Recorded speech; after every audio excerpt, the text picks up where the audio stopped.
To Boulder Elementary School. Thank you for signing up for the tour and coming down here. I hope that we can all learn from each other, but also share some stuff that's made our program successful here.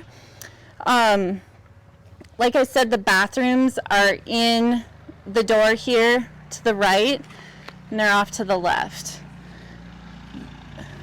So I'm gonna first introduce Susie Hartman to you guys. She is a longtime resident of Basin, which is just down the road. She and I met years ago when we both worked at she hired me at the Boulder Hot Springs.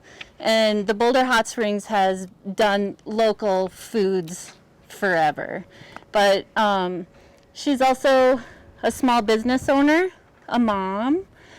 She is a member of the advisory committee called Growing Community Naturally that we have going on here, where we believe in developing skills for conscious living.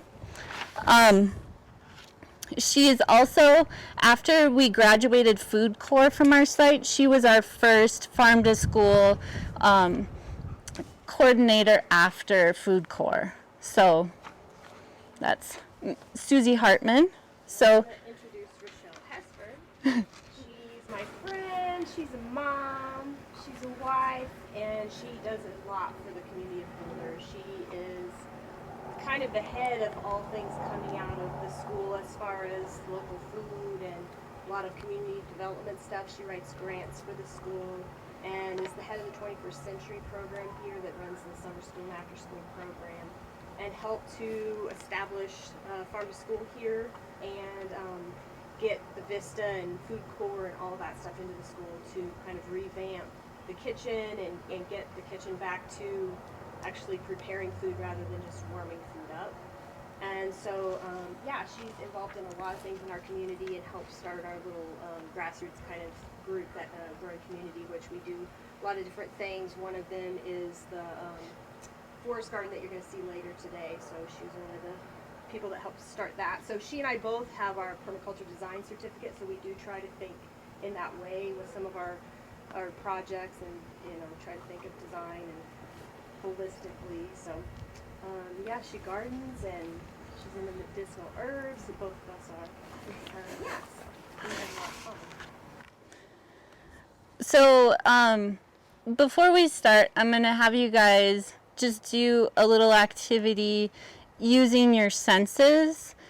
This is something we would do with the kids coming out here to try to ground them, get them to be more aware of what they're seeing, what they're smelling, I don't know if we're going to taste the air, but later we'll be tasting some things, and touch. So if you guys just take a minute and think about what you're hearing, seeing, smelling, and then we'll use some descriptive words in just a minute to follow up. So close your eyes if you'd like.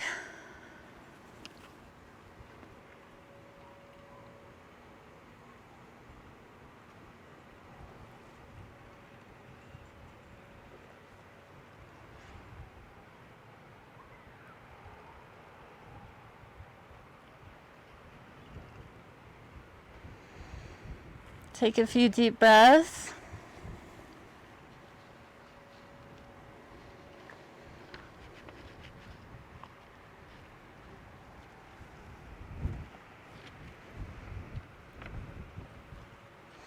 So let's come back. So we get the kids grounded, try to get their observational skills more tuned to what's going on around them, and then and then go into a lesson that we would have prepared for them, where today I'm going to do more of an activity. Well, I won't go into the activity yet, but I'm kind of going to give you an overview of what we're going to do. So we'll be here at the Boulder Elementary School greenhouse area, which is over here. It'll soon be named after Dean Grenz. He and I are the ones that started the gardening program.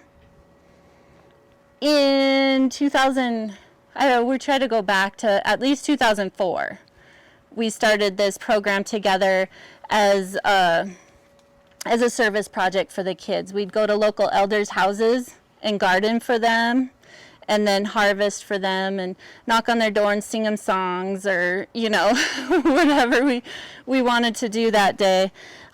So we're gonna, we will have a plaque up soon. It didn't get done at the end of the last school year. So it'll be like, I wanted it to be the House of Grenz, because it would be like, you know, Harry Potter, and they have the different houses, and so it'd be the teachings of Dean Grenz. So he'll be honored when we get that plaque done. The high school students are making it. So yeah, so when they get back to school, they started it at the end of the year, designing it, but it didn't get done. So we'll get it done this fall, and have a little ceremony for him, because he is like a father to me, as you know, the years that I've been here in Boulder. And we I didn't mean to tell you this history. We're 30 years apart in one day, and we were born in the same hospital in Bismarck, North Dakota, of all places. So it's kind of, yeah, kind of neat.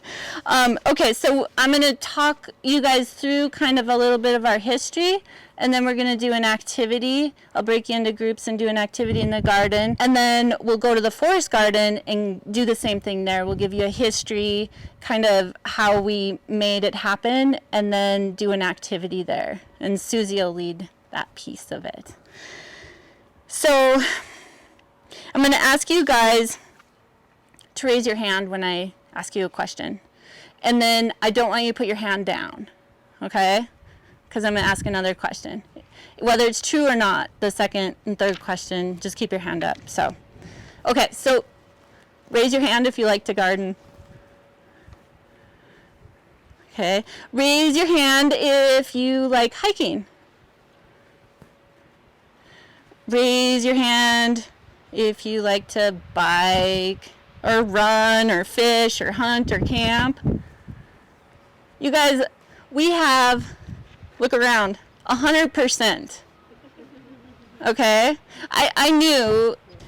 Okay, so we're at 100%. And now I'm gonna come circle back to that in a second. But yeah.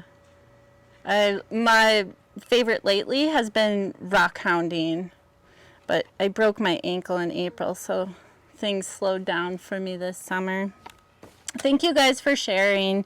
What I wanted to do about talking about your hobbies outdoors. Hobbies are things we do in our time that we have, that is our own time, and help with our well-being. So much of the pandemic has brought out the well-being of kids and developing the whole child. So I want to say that having gardening in schools is a piece of that whole child well-being. So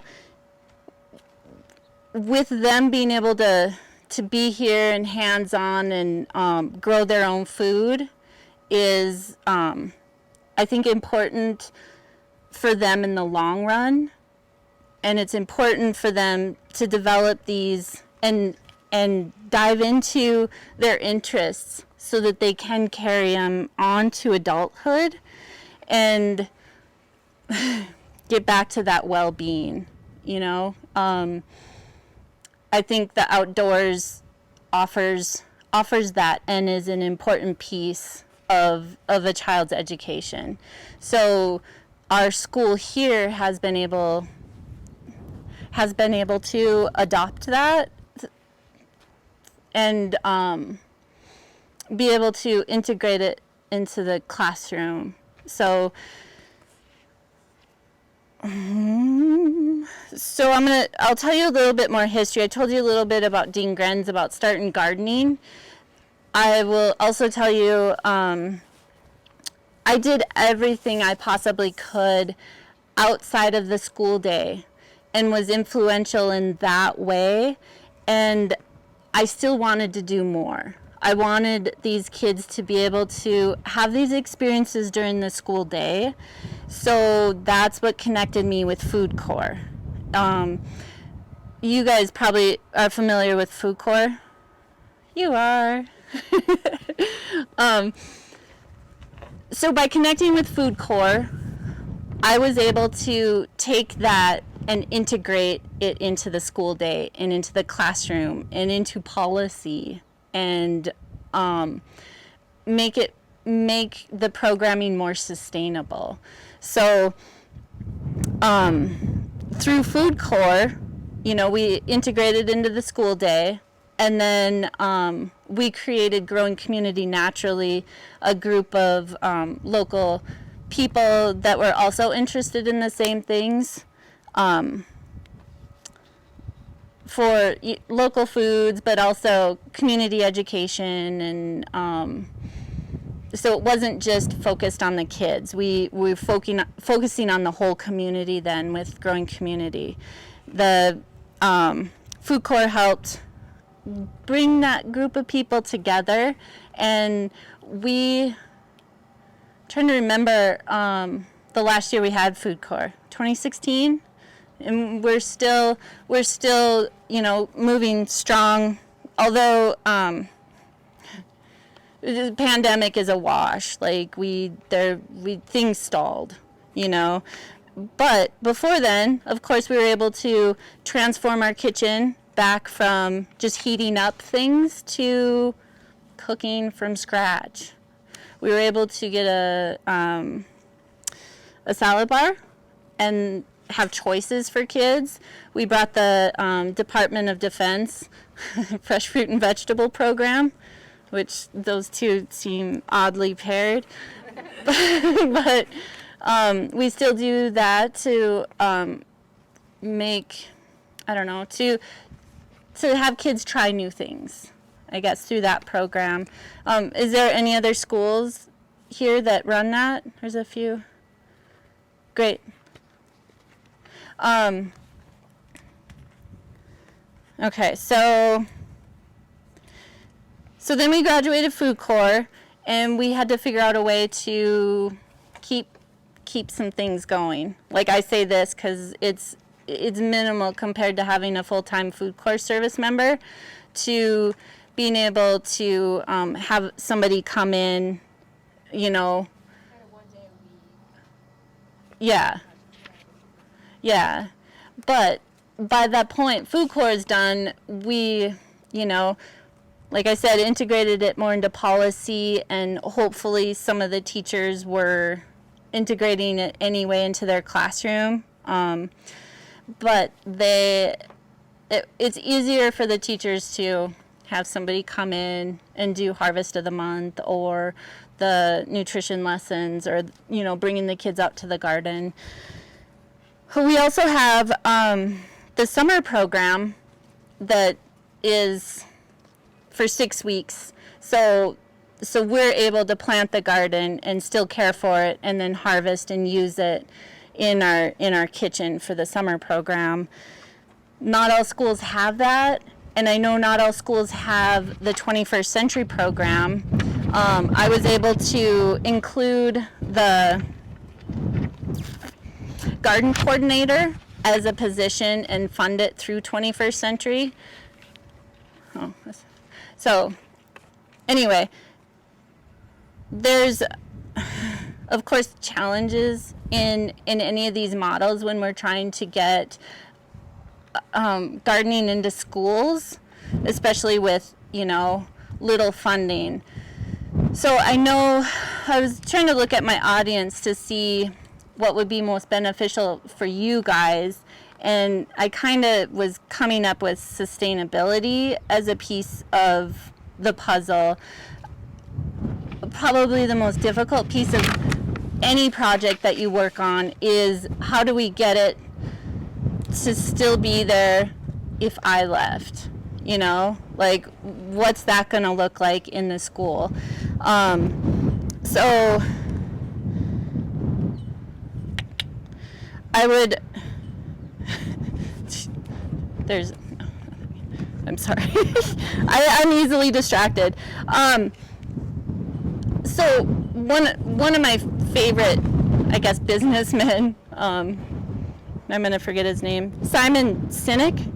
Is anybody familiar with him? He has a model where he said, you need to start with why.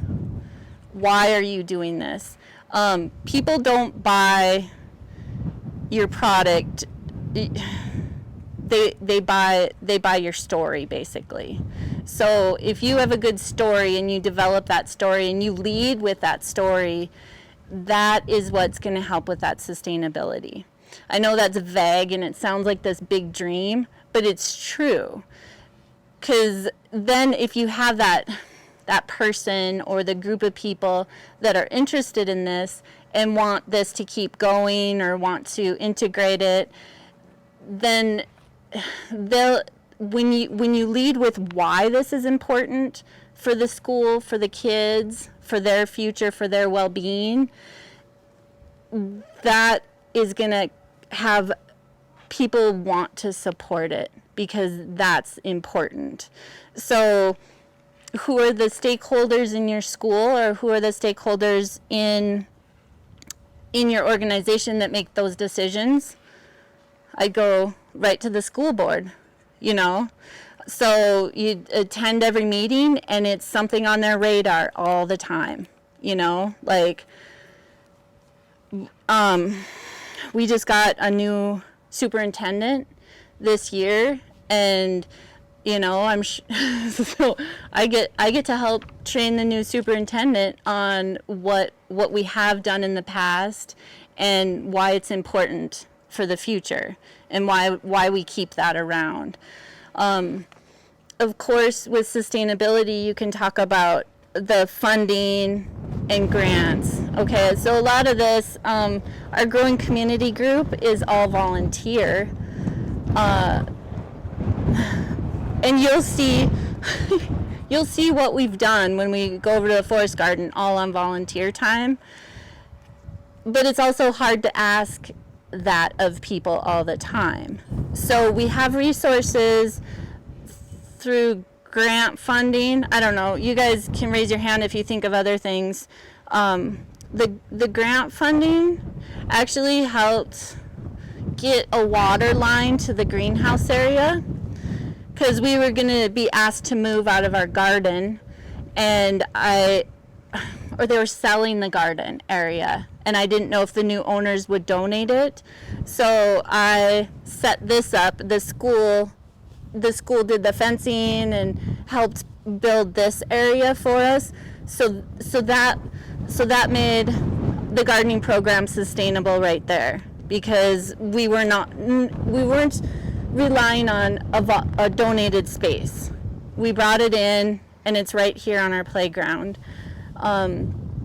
We still continued. We had this spot on Main Street for 18 years up until this spring. And this spring we moved out, and I got so many phone calls and texts like, what's happening to the garden? And I just had to be grateful and thankful for the time that they donated the space. So the youth garden on Main Street was this whole very visible part of our program up until this year. But we still have the availability of this, and then the forest garden to work with the kids. So that's, location, being able to have it actually at the school, I think is a benefit. That's been a big sustainability piece. And then I got a grant from the United States Department of Ag, or the Montana Department of Ag, to get that water line moved. So we have water out there. We don't have electricity, but that's okay. This spring, going into garden season. I knew I had already signed up for this. I broke my ankle, and then a windstorm came through and literally blew that greenhouse apart. So when we started the season, and I didn't have a garden coordinator hired at all. So we started the season late, but when we go in there, you'll see that it's okay, you know. it's good, and we still have stuff growing. We still harvested for the summer program. Lettuce and radishes was our main thing, but the kids love it. They love being able to go out there and get their hands dirty and dig in the dirt and unfortunately eat worms. I can't stop it. It happens every year. I have never eaten a worm. I just say that. Okay, sustainability is such a daunting term, I think, for all the projects that I've been working on. The best part is to tell the story and get that buy-in and get policy changed within the school or district-wide. I would say that's probably been the most sustainable piece, is just that taking it from a policy standpoint, I guess. Otherwise, Food Corps would have came in and left, and that would be it. So we really still try to, pandemic aside, we're trying to purchase more local, buy a local cow and have it processed and use that, or a pig. Of course, you run into budget issues within the school, but I mean, you could always ask local ranchers to maybe lower their price, but I don't know how sustainable that is for them. I'm gonna check the time. Do you guys have some questions for me?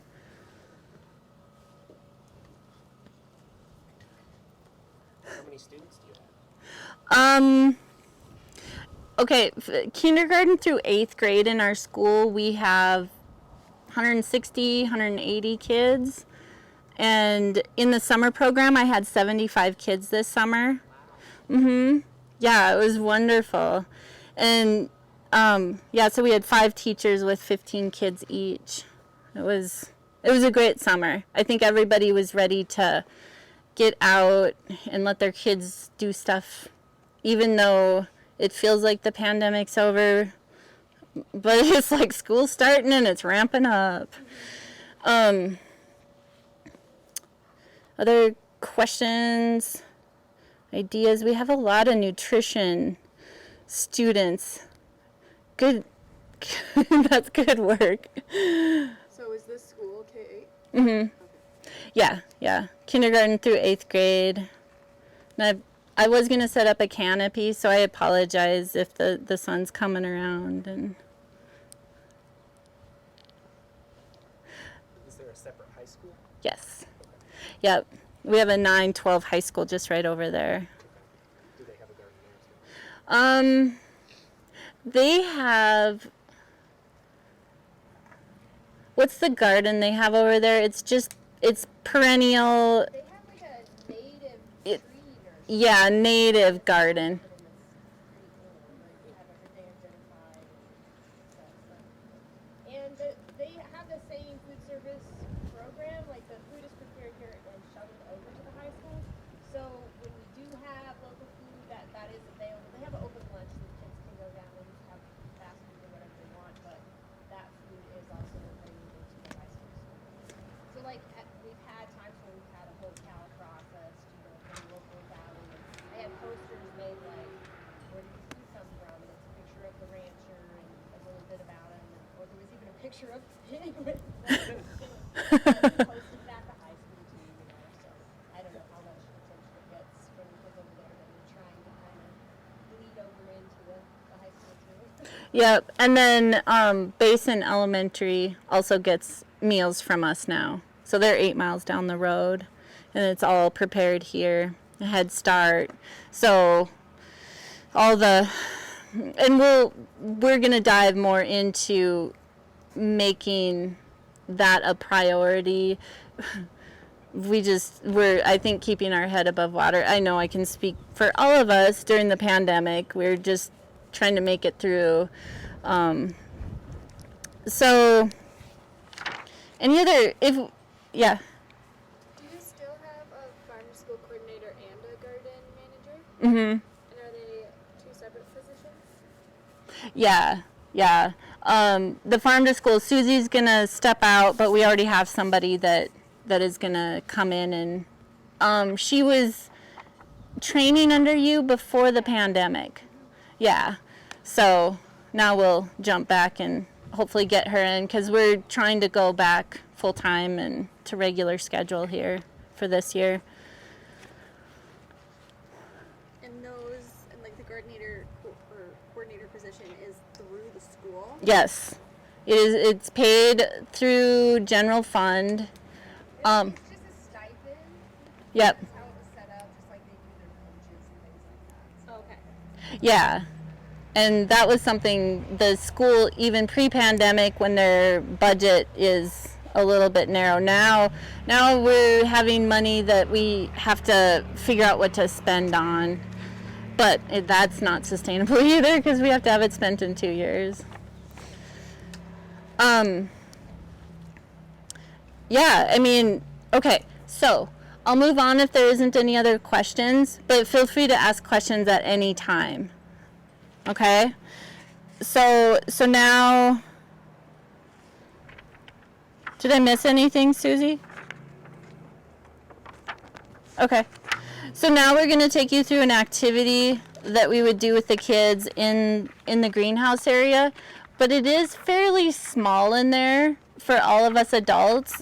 So what I'll do is you guys can break into groups, but before you do that, it's a mindful eating kind of tasting tour is what it is. So what I want you to do is get into 6 groups, I think. 6 or 7 groups, and I'll give you some markers to write on here so we can reuse these. But what I'm going to have you do is, normally with the kids, I wouldn't set them free in the garden, but you guys are adults, and I think that you're not gonna, you're gonna behave. You're not gonna behave. So usually I would go with the kids, do that like kind of mindfulness of like, okay, everybody's gonna taste the same thing, and we're gonna use descriptive words on what it tastes like to us, or maybe it brings up a memory, but what we don't do is we don't yuck each other's yums. So if you really like something and you don't be like, gross, I don't like you anymore, I can't believe you eat that. No, having a garden on the playground is so beneficial. If I am in there before 8 o'clock in the morning and the kids are out here, they'll come in, they'll eat broccoli before 8 o'clock in the morning, they'll eat spinach, whatever's out there, and they love it because they've grown it. So I think it's a good way to get kids to explore their palate a little bit more. A lot of kids don't do that until they're adults, but we want them knowing why it's beneficial. So I'll have you do an edible number 1, number 2, and number 3, so you can choose what you eat in the garden, and then name it. If you have a question, we'll be there to answer questions if you don't know what something is. We tried butter lettuce. We said it was light, bitter, a little bit crunchy, but also soft, had an earthy taste. We ate the sugar snap peas. They were sweet and crunchy and juicy and fibrous. And chives. They were potent, strong, and crunchy. Nice. Good job. Next. You want to go? Sure, we're not quite as descriptive as this team here. We will try to live up to them. We also tried the butter lettuce, and we said it was bright green and a little bitter. The snap peas were sweet and crisp, and cilantro was fresh and robust. Nice. Robust. That's kind of a hard description. Some people call it soapy, but those are the ones that don't like it at first. That's so crazy. I'm like, I wish it was cilantro. Yeah. Susie, can you make some soap that smells like cilantro? Okay. Is there essential oil with cilantro? I don't think so. I don't remember that one. Huh. Do you want to go? Yeah, we tried the chives and said that they were bitter and oniony. Dill was spicy and minty, and then the radish was spicy and pretty. There were hidden radishes in there. Yeah. Oh, yeah, I ate one of those too. Okay, who done? Here. She gonna go first? Sure. Sure. We did the dill, and we said it was like a mix of salt, citrus, and bitter, like all in one, and then with the menthol, like refreshing type. Peas, juicy and crunchy and sweet, and then basil, same thing, then like menthol, refreshing, and clovey. So we did the snap peas. We said, well, the description, they were real green on the inside. The peas were real green. Firm, plump, crisp, and crunchy. The dill was strong and pungent and feathery. And then the turnip greens were hairy, and they're kind of spicy, and they're kind of prickly. So. Did you eat some? Yeah, we did. Nice. Okay, so how did you guys like that activity? Yeah, it was fun.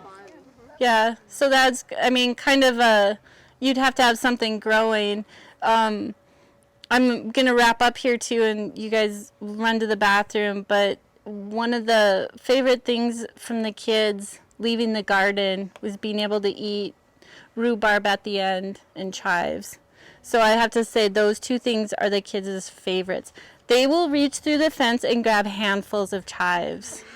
So Never died from eating rhubarb. and they've never, no, I did call poison control once though. And yeah, rhubarb leaves. You have to eat a lot, it turns out. So thank you guys. We will transition now, take a break, go inside, and go to the back. Class built the sign for us, so that was pretty cool to get their help. So we've had this project sort of in the works. We started some of the planning in 2012, so it's been a very slow process. It's all volunteer. We've had a few very small grants, but mostly just our own fundraising as well, and some donations from local community members. But this is part of that city park. It's a whole acre that's fenced in here. So we were, as a group, growing community that was started through some of the food corps stuff. We were interested in building a forest garden, and some of us already had like permaculture education, and so we went to the city of Boulder and asked for a piece of land, and they said, how about this? So we've been working on this very slowly, and it is a long-term kind of thing. We started out, there was an old fence here, we had to tear that down and put in a new fence. We've had some help from like Montana Conservation Corps. They were coming out like every year, weren't they, for a while, Rochelle? And again, we haven't done much lately with any other groups, but so we've had different partnerships in building this. Our county solid waste actually was like one of the biggest supporters of this project, and they were having a lot of, like when people would bring yard waste to the dump, they brought in a chipper and they chipped it all. So then they would bring us wood chips. They'd have a whole semi-load and they'd dump it here. And also we'll be talking about the swales, but these mounds, we dug that with an excavator that the county brought out. So the solid waste department was actually like our best partner, honestly. So we've done, you know, there's several forest garden projects around the country on public spaces. There's one even in Helena, the 6th Ward Edible Park. If you haven't been there, that's a nice one to check out. They have done a lot of work with grants, and you know, so it's a different thing than what you're looking at here, you know, but it's a really nice little project there that they are working on. So what we're trying to do, like the purpose of this, is to mimic, like trying to build like a forest system that mimics nature, but is like choice plants, things that are edible, medicinal, you know, we can use them for multiple purposes. So we kind of are mimicking like the canopy system. So you have the canopy trees, which in our case will be fruit trees. When you see them up there, it looks like we're growing truffula trees because the deer hit them really hard this year. So they left a little tuft at the top of each tree so we can still see where the trees are. So we have this netting that's above all the gates now to kind of, the deer fence is working, but then they were just hopping over the gates. So we don't mind sharing, but they like our fruit trees the most. Like that's the best thing, you know, so they always take those out. But we're trying to do this kind of system of layering. So then we have the canopy trees, and then for us, you know, we're doing like honeyberries, Nanking cherries, things like that as like a shrub layer, and then herbaceous layer. A lot of things that have done well for us, like perennials, are rhubarb, horseradish, mint family plants, things like that. So we're trying to bring in more pollinator plants. We're trying to grow nitrogen fixing plants on site, and that's what you see primarily is actually the nitrogen fixing plants. They're the ones that are the first to kind of get going because they don't need as much attention. So this stuff here, it's also here, is silverberry, so that's a nitrogen fixer. That's related to Russian olive. It's not quite as invasive, I guess, as Russian olive. So, but we will take a lot of that out later down the road. So we start with a lot of nitrogen fixers and then we move to less and more of the choice type plants. So another one that's done well for us is Caragana, which is Siberian pea shrub. It's like what you see as an ornamental in people's yards and stuff. It has a little yellow flower. So that one does pretty well here. We've worked with the DNRC nursery to get bare root shrubs. So we put a windbreak all the way around. And we tried to be selective with like what we brought in that was kind of stacking functions. It was either a nitrogen fixer or it grew some sort of edible thing on it, you know, like cherries or, you know, service berries, that kind of thing. So it can be sort of an edible hedge. So that side there, we chose some taller things, choke cherries primarily over there, so it would give the neighbors more privacy as it developed. This is all, you know, we're trying to focus on like perennial type plants and reseeding annuals. So it has to really kind of take on its own thing and kind of, you know, it's a lot of acreage to maintain. So it is nice when it can kind of just take off. It takes a lot of maintenance at the beginning, but as it develops, it will take less maintenance. So, you know, perennial plants that come back every year or reseeding annuals are kind of the choice sort of plants for this kind of system. We initially weren't mowing. We wanted it to be kind of wild, but it was like too wild. So we are now mowing, and that's another little task, but it's usually only like twice a summer. We have work days, and that's open for like the community to come once a month, and so we primarily are dealing with grass. That's our biggest issue. The swales themselves, we have struggled a lot with keeping grass out. We would weed it, and it just comes right back. So now we consider it like our chop and drop material. So we've sheet mulched it. We've tried a lot of things, but now we just take shears and just cut it down and let it lay. So that's kind of, we just kind of clear out around plants and chop it down. So that's one of the main things that we're doing, spending our volunteer time on. So, you know, with the hopes that as it develops, it will need less from us. Every year we replace like the shrubs that have died. We just put in new, and that just keeps, you know, that's just going to be something perpetual that we'll do. So we've built the swale systems. I don't know if you're familiar with that, but the purpose, we can start walking up this way and take a look. But the purpose is that as water drains, we're on a watershed. And as water drains, it will slow down and stop and sink into the swale system, so that holds the moisture in longer. So we're all in a drought right now, but in general, Montana, you know, we get about, right here we get about 11 inches of precip a year, which is not very much. So we want to try to harvest as much as we can. We have drip irrigation on plants too, but we're trying to think about water conservation. I had done the math at one point, and this spot, just with the square footage, it can harvest over 313,000 gallons of water a year, so just from the precipitation we get. So we want to try to keep it on the site as long as we can. So that's what the swales, the purpose of the swales are. So if you want to we can take a little walk up the hill and take a look, and we'll talk a little bit more about the future of what we're trying to accomplish here.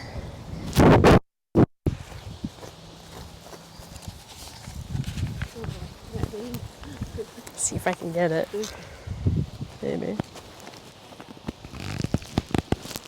Good job. We'll see.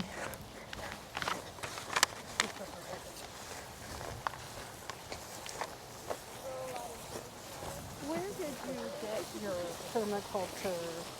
What did you call it? A certification? Oh yeah, so there's a class you can take. It's like a 2-week long class, or some places will do it every weekend for the summer or something like that.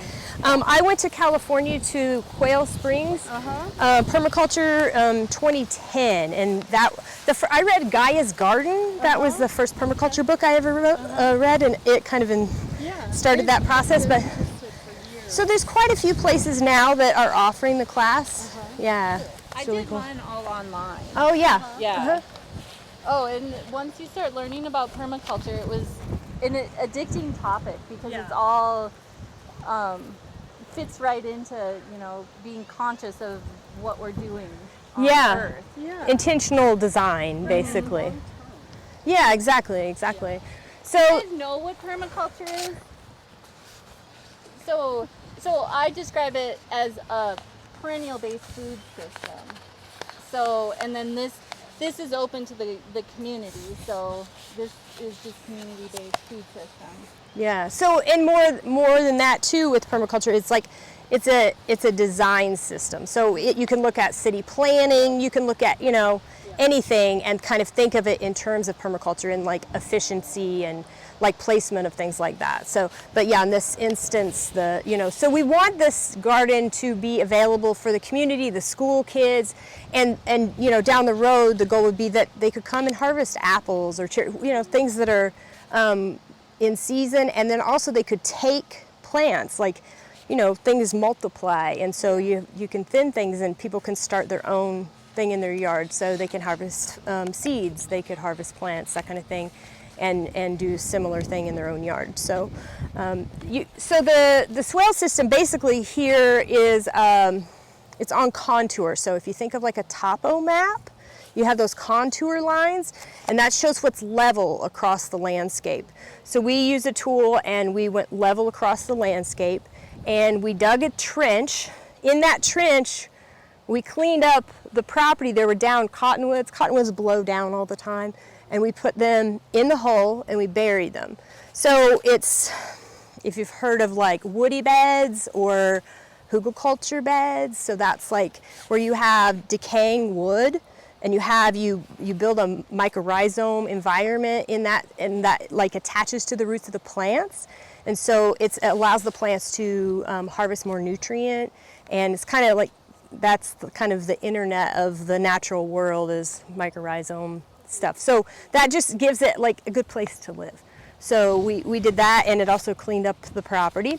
And so then we have the mound, and then we just started planting. So we have fruit trees all across, which, like I said, the deer have done a nice little number on this spring, but they'll come back. They didn't get the bark, they just had some leaves. And so we're growing, I mentioned the nitrogen fixers, we're also growing a lot of things that pull up minerals from in the soil. So does anybody know this plant? Right. So this is a great one, and it's so hardy, and so it has a deep root system, pulls up minerals, and as it dies, it's available in the leaves, its roots die back, and it releases those minerals for the other things that can't reach so far down to grab them. So we have horseradish, we have rhubarb, we have a lot of plants that are kind of mining minerals for our other plants. So, and in the meantime, they're taking up space where there's no grass. Right here, there's no grass. So, so we're doing that. You can see our irrigation just came on. So we have some different types of irrigation through here. We have a lady who, that's her main job. She's all volunteer, but she designed the irrigation and she comes and maintains it and just works away on it, so we're very blessed. We have a lot of people in our group that kind of have a niche thing that they will kind of focus on, so that's been really good. So for fruit trees, like this is an Evans cherry, or Bali cherry is another name. We have apples, we have plums. Our growing zone is like, would you say Boulder's 3B? Yeah, okay. So, you know, it's a rough climate, you know, so we're sticking with pretty hardy things. We're growing honeyberries. This here's a honeyberry. There's a leak in our line here that will need to get repaired. So yeah, we can bring the kids out here and they can kind of mill around and look at things and sample things, and with the hopes that someday this will all be developed more. And we have a couple more swales on this side that we'll be planting fruit trees into. They're on a smaller scale. And when we first started, though, in the corner there, those cottonwoods were quite small, and they've already grown significantly. But we can kind of anchor things off of existing systems, so that's another good way to get things more established. So we'll just keep developing this. We're probably going to put in some sort of shelter house, something like that, to have shade and have somewhere we can teach classes and things like that. So, and maybe work towards having some of our fundraising activities here. Somebody said something about maybe we should grow pumpkins, or, you know, people can harvest pumpkins. So there's like different opportunities there. Down the hill here is a place that we've had an annual garden. We had a high school student who received a grant for, was it like a food security kind of thing he was working on? And he planted an annual garden down there. It was definitely a learning experience, just, you know, observing the site and understanding how things work, but that's totally a frost pocket down there. So he, you know, success with some things, and some things were a little trickier. We do have some potatoes planted down there right now. There's a compost bin. But yeah, we have a lot of land to work with that we can continue to develop, but we're learning like the slow things, the slow solutions. Like, it's really easy to like developing it is the easy part. Like, you can come in here with an excavator and put in swales and plant it, and it looks so great, and then people have to maintain it and take care of it, and that's the hard part. That's, you know, you need those troops that are committed for the long term. And so we have had to let some things go and just focus in on what we felt like was the most important thing, and then we'll pick those other things up as we have more help, and also just like learning the site and understanding how, you know, just how to deal with the grass, for instance. You know, that was so frustrating. Finally, Rochelle's like, just chop and drop it. And I was like, okay, we're not going to pull it all. We're just going to have to do that. So, I mean, we can come in here and it'll be like this. Like, it's just insane, you know, because we're watering. So that's been one of our tricky things. But we're gradually learning how to manage what we've got and not make it too high maintenance. You know, that's, I think, kind of the key. So, so this is also chemical free. We don't spray anything, and we have to be careful about noxious weeds because we don't want other people to think we need to be spraying. So we do try to, you know, come in once or twice a season and pull things. And we even try to pull it kind of out in the park too, so they don't work up this way with the spray, you know. So that's kind of a trick, but it hasn't been too excessive to manage. So, anything I'm forgetting? I've also had family events here. We had like a little hot chocolate roasted marshmallows, a s'mores party, because we had a fire pit and it was cold and blizzardy, and a lot of families still came. Mm-hmm. That was neat to have that. Boulder's in the process of soon to be building a subdivision over there. Yeah. And so we had one of the city council people in here recently and gave them a tour. And, you know, we're trying to get more city buy-in and like kind of more support. And I mentioned, like, this is the park for that new development, you know, and he was like, oh yeah, you know, so like maybe we could have bathrooms someday, you know, but trying to get more buy-in, you know, from the city. And, you know, this will be like new people to our community that hopefully will want to step up to and participate in their local park as well. So, yeah. Maybe go over some permaculture ethics. Well, like I mentioned, you know, the small and slow solutions is one that just keeps coming up for me lately. Like it's, you know, after taking a permaculture class, like everybody comes back from that like super pumped and wants to do all this stuff. And I have like, you know, we've set up so many projects around town. The library, we've got projects, and the fire department where I live, like I have these volunteer projects all over the place, which are great, but it's like, you know, it's really easy to like start out with really gung-ho and develop all this stuff, but then you got to have the people with the buy-in that are going to keep it up. And so that's a really important thing. And, you know, some of that goes back to that why that you were talking about earlier. And yeah, I think, you know, it does help when you can kind of pull the kids in.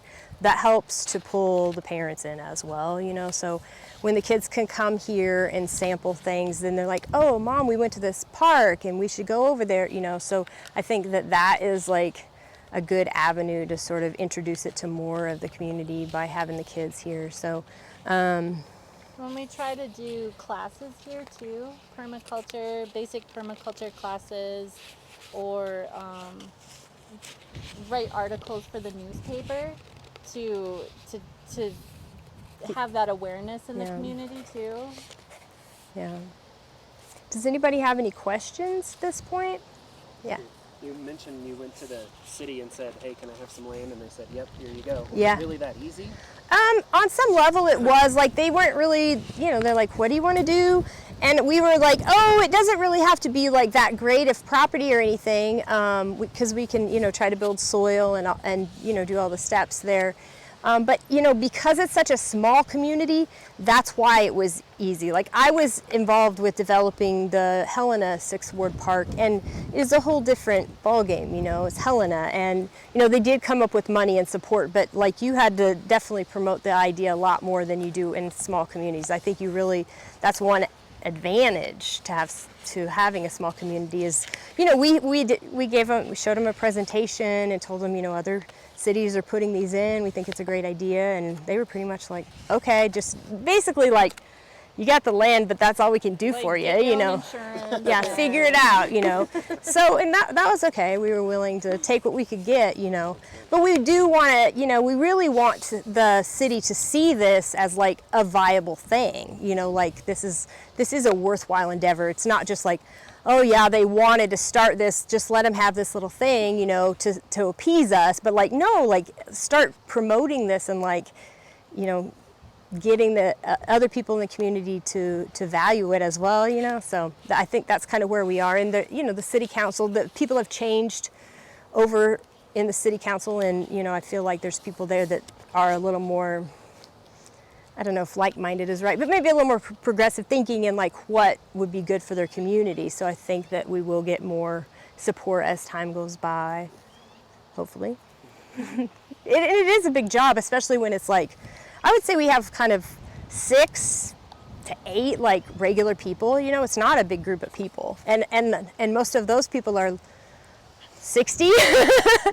You know, so 70? we have a lot of elderly. We have an aging group that manages. We are young. We are the young people. That's funny. So yeah, so that's a trick, and you know, there is this need to be teaching within the schools, within the community, like for younger people to volunteer and step up, because like what we find in a small community is that it's the same people that do everything, like are on all the boards that do everything. It's the same people, and they're getting older, and there's not a lot of young people that are stepping in, and that's unfortunate that they aren't seeing that, how, you know, they're not getting it, that like this stuff doesn't just happen automatically, you know, it's all like volunteer hours that go into it. So, you know, hopefully with like being involved with the younger kids, you know, that can kind of encourage them to take part and to realize that as their responsibility as they get older. Well, to part of the 21st Century program, I do service learning, and we do service in the community. And a big thing that I want, a goal, is for the community to see these kids as assets.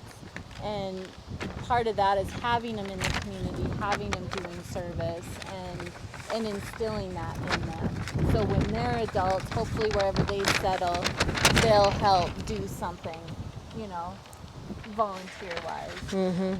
So, do you know what time it is? I So I have a little activity, what we saw, and compare kind of some of our answers. Did anybody find scat? Yeah? A few of you? Do you know what it was? What kind of scat? Yeah. It's full of apple leaves, I'm sure. Okay, did you all find some kind of edible plant to taste? Most people, yeah? Okay, what was there mostly available? Like, what did you guys taste? Rhubarb, yeah. A lovage, it's in the same family. Very strong kind of celery taste. That's down here on the end. Did anybody hear an animal sound? Good, good. How about fungus? Anybody find fungus? Okay, so that would be a little bit trickier. So you guys share your secrets where you found the fungus. Okay. So fungus are decomposers, right? So you're going to find them a lot where there's things decomposing. So any down logs or things like that. But there's fungus all underneath our feet. It's everywhere. So we may not see a mushroom, but it's in there. So like if I took a shovel out of there, I might see like a cobwebby sort of structure, or through the wood chips over there. That's all mycelium. So that's like the body of the fungus, and the mushroom is like the fruit. So we encourage them to be here. So this time of year it's not so obvious because it's so dry. But so that's brings me to another point of like, what might you find differently during another season? Obviously the mushrooms would be different. Like if you were here in the spring, you might see more mushrooms popping up, or maybe even in the fall you might find like boletes or something like that. But what other things might you notice different in a different time of year?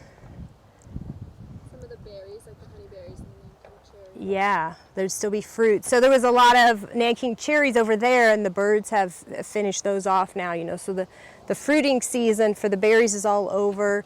It would be time for apples and things like that. We're not really to that stage yet of having mature apple trees, but down the road. Let's see here.